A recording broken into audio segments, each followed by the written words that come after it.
Chapter 18. Developments. The streets are dotted with infected on the way to the college.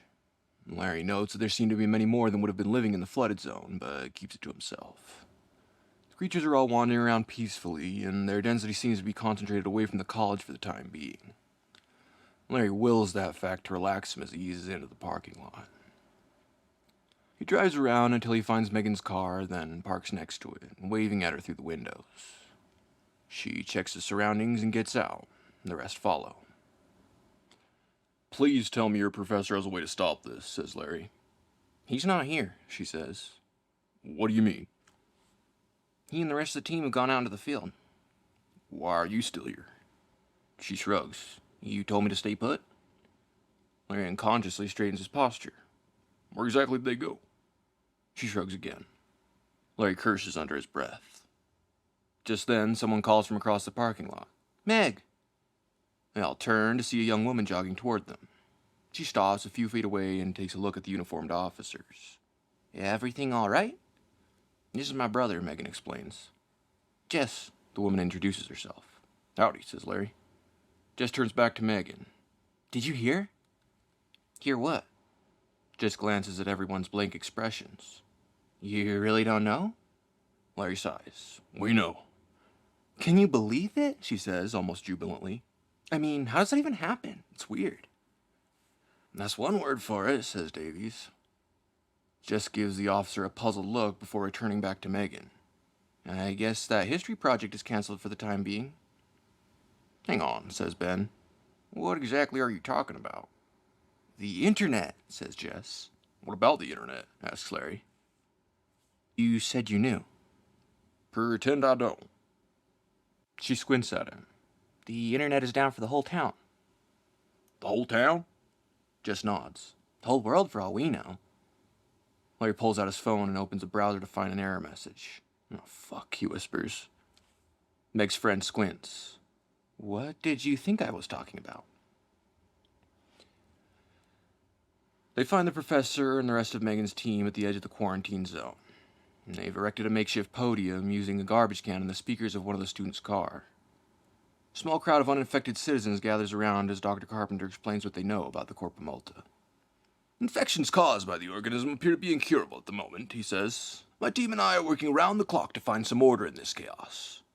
The internet is down, but we are currently setting up a line you can call with any questions or concerns. Stay in your homes, don't confront any of the infected.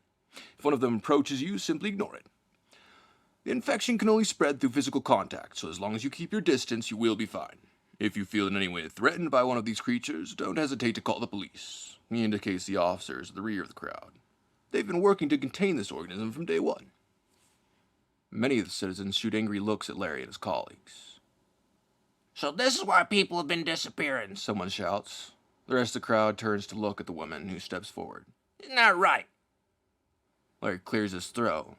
The professor had no business taking charge like this, but what's done is done. "We have everything under control," he lies. The people murmur venomously. The woman scoffs. "Sure doesn't look that way." Larry notices Dr. Carpenter and his team beginning to disassemble their equipment. "Professor," he calls out. The professor stops as the people turn to look at him. "Yes, officer?" Larry opens his mouth as if to speak, but then walks up to the arrogant bastard and leans in close. "The hell do you think you're doing?" The professor smiles. "We were out collecting samples when a few concerned citizens took notice. They wanted to know what was going on, so we told them. It's best that the public be informed when a situation such as this reaches critical mass, don't you think?"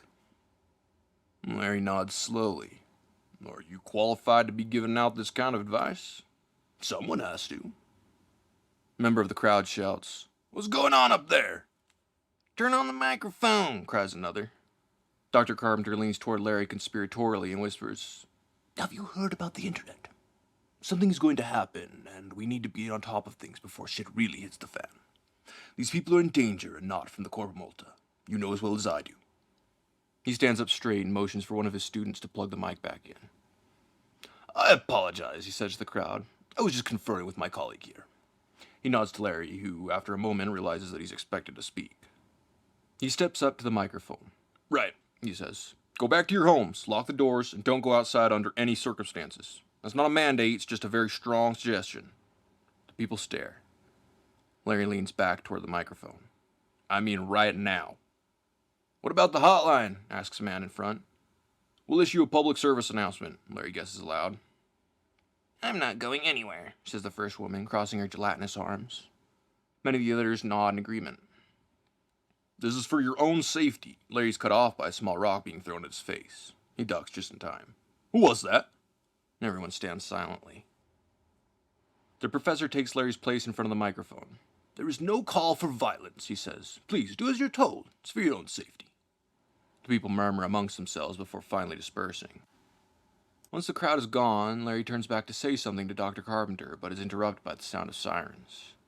Everyone turns to see Isaac's caravan of police cars approaching. The car in the front screeches to a halt in front of the makeshift podium, and the chief climbs out. You all need to leave right now, she says. What's the matter? Asks the professor. Hostiles inbound. What do you mean?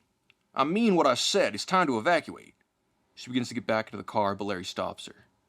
There's something else. It can wait. We might not have time. Palladino, she snaps. Get the hell out of here. That's an order. Yes, ma'am.